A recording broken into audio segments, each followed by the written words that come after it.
Hello and welcome back to Mechanical Mastery. So then, in between episodes, I copied over this setup 2 more times, and what that means is that I can run this fission reactor at the maximum burn rate of 52. I think it's 1 megabit per fission fuel assembly inside, and I'm still making a surplus of fissile fuel, so that's good. And so after AFKing a little bit, I've got about 4 stacks of aluminum pellets inside here. And I can use those 4 stacks of aluminum pellets to make myself a supercritical phase shifter. At least I'm pretty sure. Hopefully I only need a stack of these. Okay, it looks like I'm gonna need a bit more, but I guess that's fine. Alright, I guess let's grab the last 50. And also I forgot to take a stack of plutonium. So let me go ahead and add a couple recipes here. So there's the SPS casing, the SPS port, and a supercharged coil. And I'm also gonna need about 2 stacks of structural glass. So I'm gonna need about a stack of this. And that's probably gonna take a little bit to make. Yeah, mostly because of the black iron ingots.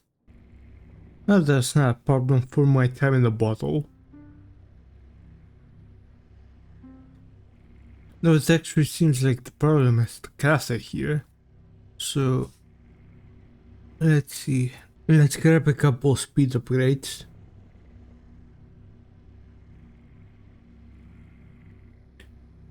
And let's see, yeah, that's much faster now. Sure, it's losing power, but it should be fine. So, is the craft stuck? I guess so. Let's see, I have 63. So that should count for the quest at least. Craft 3 of these. And we're actually gonna need 10 more of these. So let me go grab a couple more plutonium pellets.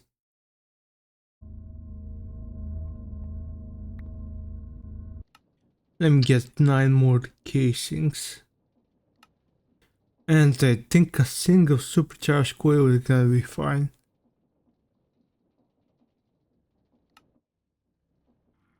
So I'm also gonna need the laser. And I can use that to make a supercharged coil. Now I think I need 1 of these. I'm pretty sure I just used 1 in my test world, so should be fine. So let's grab the last few SPS casings, some structural glass, and we should be good. So let's extend out the platform a little bit.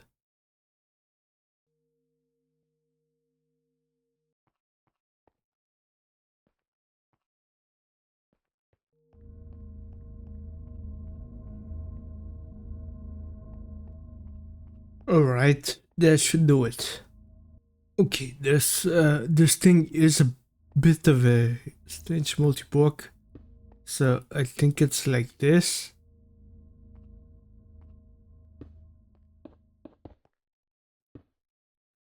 Something like that. I'm just going out the diagram on the wiki.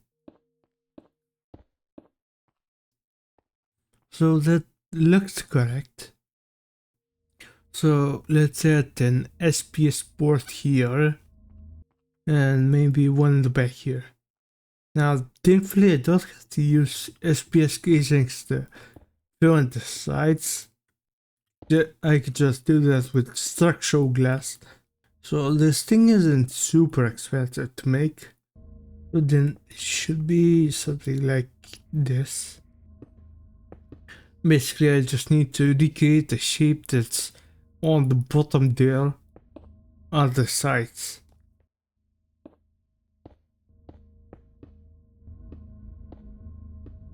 Well, that looks right to me. I think so. I'll try making the other side now. So I think I'm doing it correctly for now at least. So let's place down a third port over there. So I can place the supercharged coil on it. Okay, I really hope this is correct. Because this has been really annoying to build.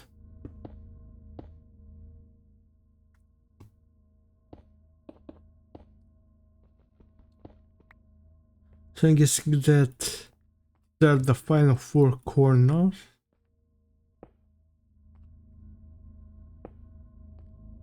Oh yes, it worked. Okay then, well there's a supercritical phase shifter. So the way this guy works is that he converts 1000 millibuckets of polonium into 1 millibucket of antimatter. Let's grab some tubes and I think I can actually just turn this guy off. I don't think I'm gonna need any more polonium pellets. So I can just run a polonium tube over here. I think just like that. And now with our last SPS port over here, I can give it a flux point for power. Now I kind of want to use a flux point because I can give it a transfer limit. So let's see what 800,000 is gonna do.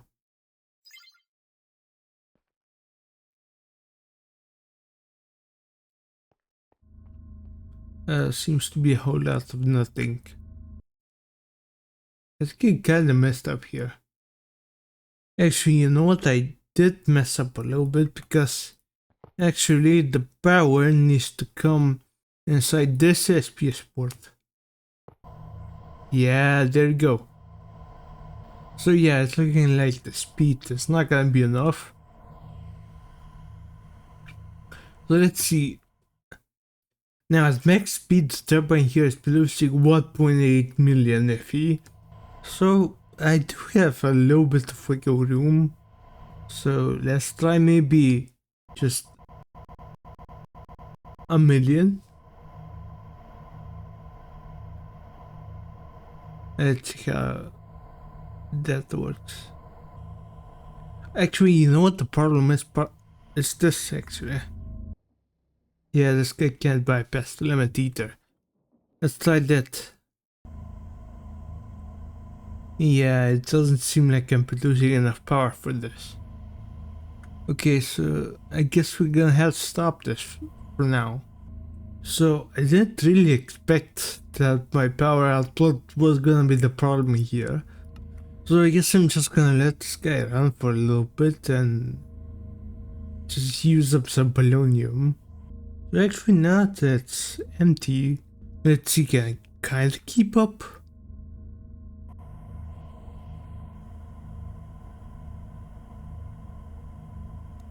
Definitely not. Maybe it can. Oh yeah, I think it actually can. What if I stop this guy?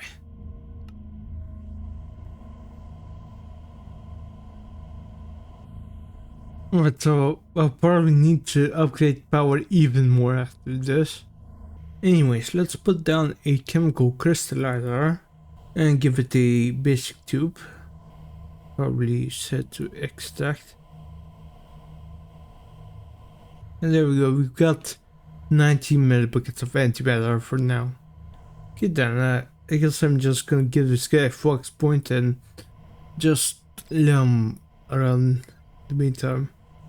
So in order to make an even better generator for power, I'm gonna have to use the fusion reactor.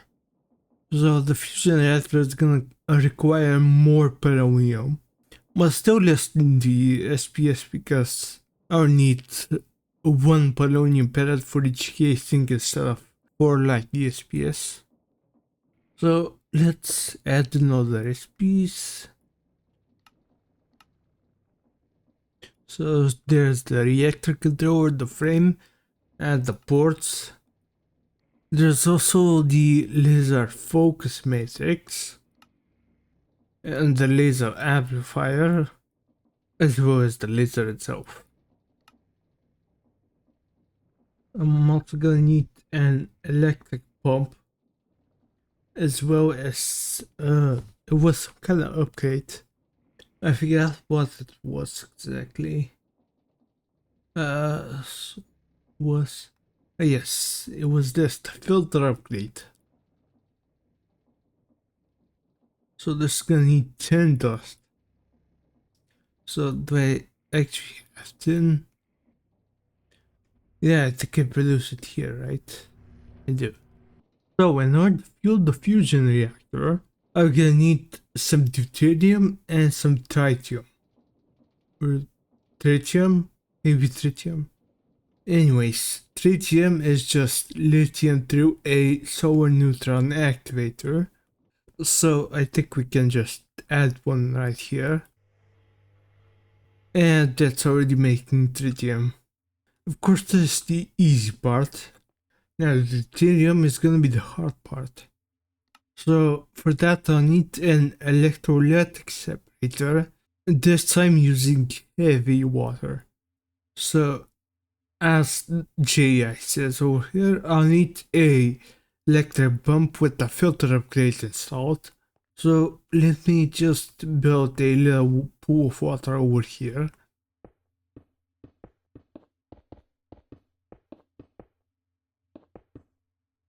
So let's see, is this gonna be enough? Not sure, honestly. Well, we'll see how it goes. So I'm gonna need a couple of water buckets. And I think this one goes to the middle. There we go. So that makes some infinite water sources. So now let me make, I guess, 6 electric pumps.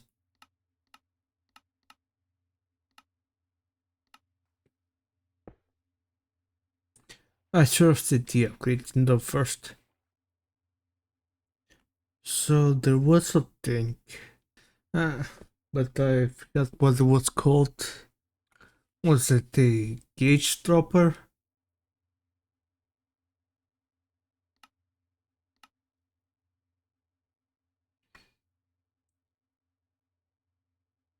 Yeah, okay, it looks like you just need to shift click it. Okay, let me place these down. And first I'll give them a couple upgrades. So we're gonna need 6 filter upgrades. And hopefully these do stack. No, of course they don't.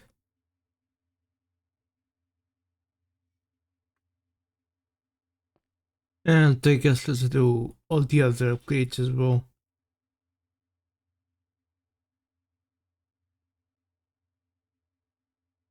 Okay, that should be the rest of them. So actually, can I use the rotate mode? Yeah, I can. Okay, so let's place them like this.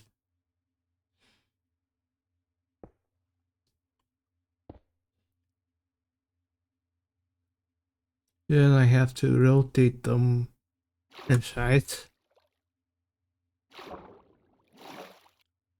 Because I think from this side is the only way it exerts power. So let's grab a couple cables.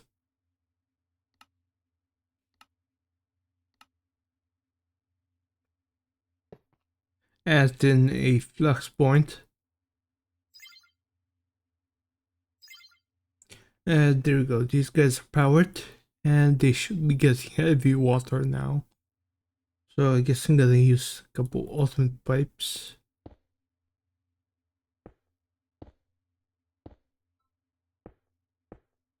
And I have to set these to extract. I think these guys do have to extract to the top, but it's not fast enough, I think. At least I'm going off memories from 1.12. Maybe it's not an issue at all. We'll see. Now I'm gonna need an electrolytic separator. And I guess I can just place him here. Let's give him some speed upgrades as well. So let's set the deuterium on the big axis. Then let's grab like a stack of fish rice tubes. The basic ones are probably just gonna be fine. Let's run them over. Yeah, I guess that's fine. Is it actually? Yeah, I guess so. So now let's run the tritium right over this way. And like that. And now I'm gonna put a chemical infuser over here. And this should start making the tritium and deuterium into DT fuel, which I will also need. So now let's craft up all the fusion reactor parts. So in total I'm gonna need 75 fusion reactor frames. Or 76. And then one of them is going to be the fusion reactor controller. Actually, I think it's more like 5. Yeah, it's 5. Now in terms of fusion reactor ports, I think I'm gonna need 3 of these. One laser focus matrix. And some reactor glass.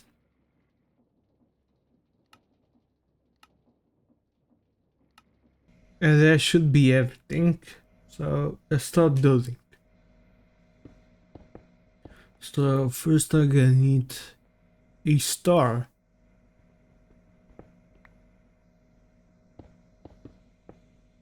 So it's gonna be something like this.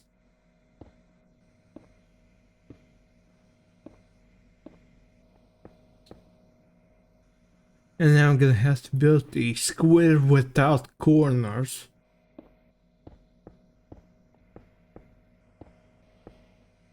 Actually, I think I can replace these with reactor glass. I'll probably just do that so it's a bit better looking. Then the laser focusing matrix goes here. Let me add one fusion reactor port over here. And another two over here.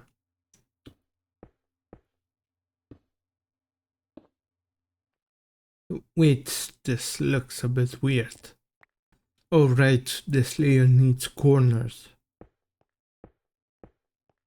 Yeah, there we go, that looks a bit better. And now I think the final layer is gonna be just like the first.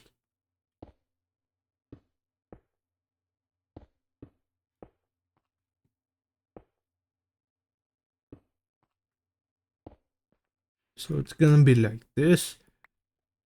And then the fusion reactor controller goes on top. And there you go. Hey, it works. So in order to actually start the reactor, I'm gonna need this thing, which is called the whole ROM. Yes, I think so. And it needs GT fuel. So I just need some gold dust. Until I can put that through one of the infusers over here. This one with carbon. And there we go, that's whole ROM.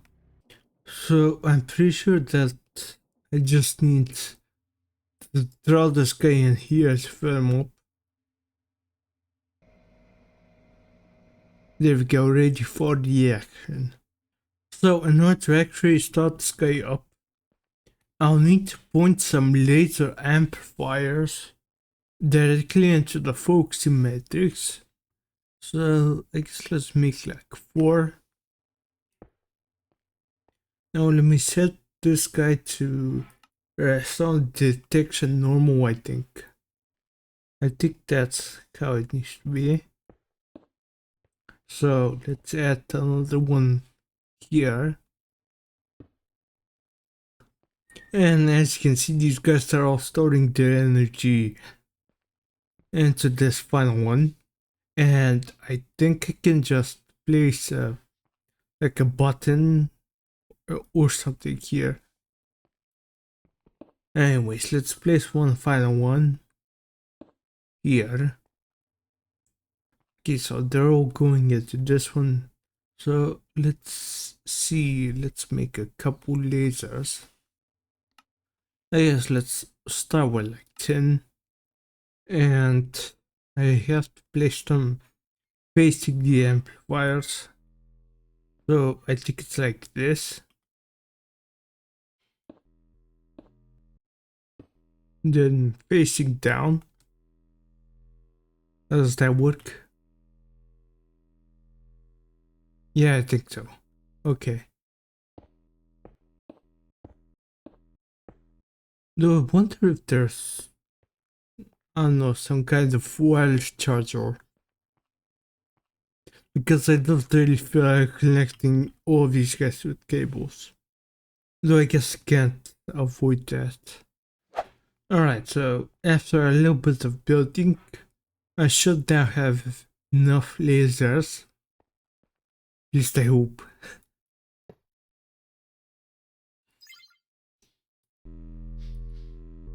Okay, there's sound from the lasers.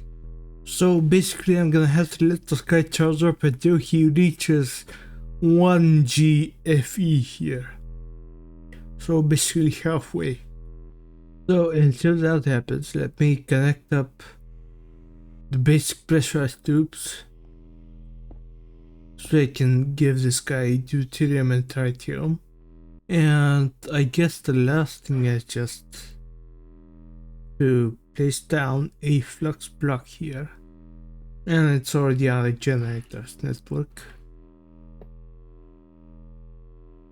So let's bypass the limit. And then I guess we'll wait. Okay, it's been about 10 or 15 minutes later. And we're getting real close on this. I've also added a couple buffers over here. Just because I wanted to see how much tritium I was actually making. And it looks to be about 60 millibuckets per tick. So I should be able to power this guy on right now. So let's go. 3, 2, 1, go. Boom. There it is. So let's see how this guy's working right now. 340k RF and climbing. Though it's not outputting power. Does it also need to click here? Yeah, it does. So we should be able to pretty safely up the injection, right? I think they're like 20. And by the way, this guy can't blow up, so really if I run out of energy, I just have to start him up again. So that's why I'm just gonna keep this setup around, just in case he ever shuts off. So it looks like the power production on this guy is still climbing. So let's see what it stabilizes at. Whoa, it says it right here, 4 million per tick.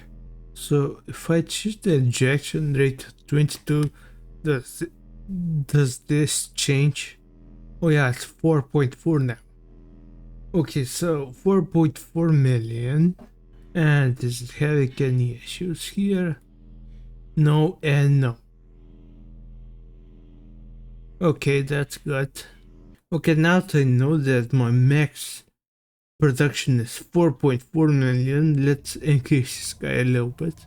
Let's see how he does with 2 million.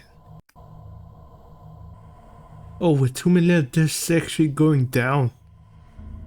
Let's see, let's turn off this machine because I think it's still working. Actually, what if I just disable this? Okay, this is still too much. So how about 3 million then? Jesus, this would rich people feel like 1 million is not enough. Let's go for 2.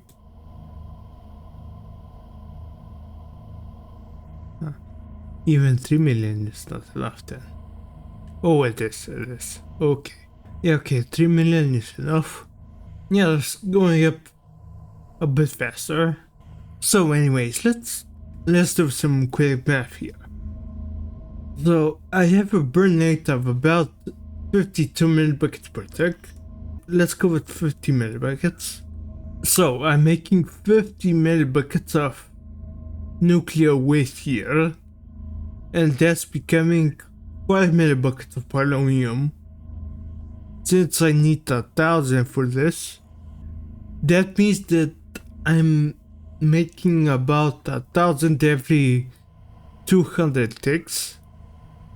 So that's 10 seconds, I believe. So every 10 seconds I get 1 millibucket. And since I need 1,000, that means that every 10,000 seconds I make 1 antimatter pellet. And that's something like 3 hours, I think. Yeah, it's close to that. So 3 hours per antimatter pellet. And I need the antimatter pellets in order to make a creative chemical tank. So that's gonna be 6. Now the quest award does give me 2. So I need 4 in total. So that's gonna be about 12 hours of a cake. Well, that's not too bad. It can do something else in 12 hours anyways. So I guess that's a good time to wrap up the episode. So, I just want to thank you so much for watching. See you in the next one. Bye.